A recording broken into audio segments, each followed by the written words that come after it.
বেদে আছে হুমা পাখির কথা। খুব উঁচু আকাশে সে পাখি থাকে। সেই আকাশেতেই ডিম পাড়ে।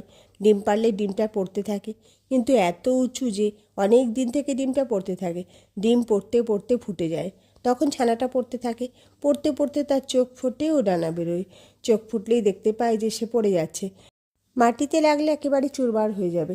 তখন সে পাখি মার দিকে একেবারে চৌচা দৌড় দেয় আর উঁচুতে উঠে যায়। নরেন্দ্র উঠিয়া গেলেন। সভার মধ্যে কেদার, প্রাণকৃষ্ণ, মাস্টার ইত্যাদি অনেকে আছেন। শ্রীরামকৃষ্ণ বললেন, দেখো, নরেন্দ্র গাইতে, বাজাতে, পড়াশোনায় সব তাতেই ভালো। সেদিন কেদারের সঙ্গে তর্ক করছিল। কেদারের কথাগুলো কচকচ করে কেটে দিতে লাগলো। ইংরেজিতে কি কোনো তর্কের বই আছে গা? মাস্টার বলে, আজ্ঞে হ্যাঁ, ইংরেজিতে ন্যায়শাস্ত্র আছে। রামকৃষ্ণ, আচ্ছা কীরকম একটু বলো দেখি। মাস্টার এবার মুশকিলে পড়লেন। বললেন, একরকম আছে সাধারণ সিদ্ধান্ত থেকে বিশেষ সিদ্ধান্তে পৌঁছানো, যেমন সব মানুষ মরে যাবে, পণ্ডিতেরা মানুষ, অতএব পণ্ডিতেরা মরে যাবে। আর এক রকম আছে বিশেষ দৃষ্টান্ত, যা ঘটনা দেখে সাধারণ সিদ্ধান্তে পৌঁছানো যায়।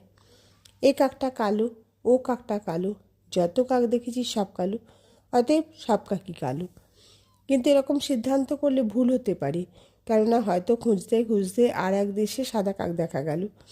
আর এক দৃষ্টান্ত, যেখানে বৃষ্টি সেখানেই মেঘ ছিল বা আছে, অতএব এই সাধারণ সিদ্ধান্ত হলো যে মেঘ থেকে বৃষ্টি হয়।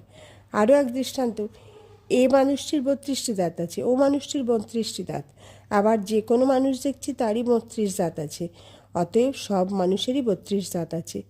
এইরূপ সাধারণ সিদ্ধান্তের কথা ইংরাজি ন্যায়শাস্ত্রে আছে। শ্রীরামকৃষ্ণ কথাগুলো শুনলেন মাত্র, শুনতে শুনতেই অন্যমনস্ক হলেন, আর কাজে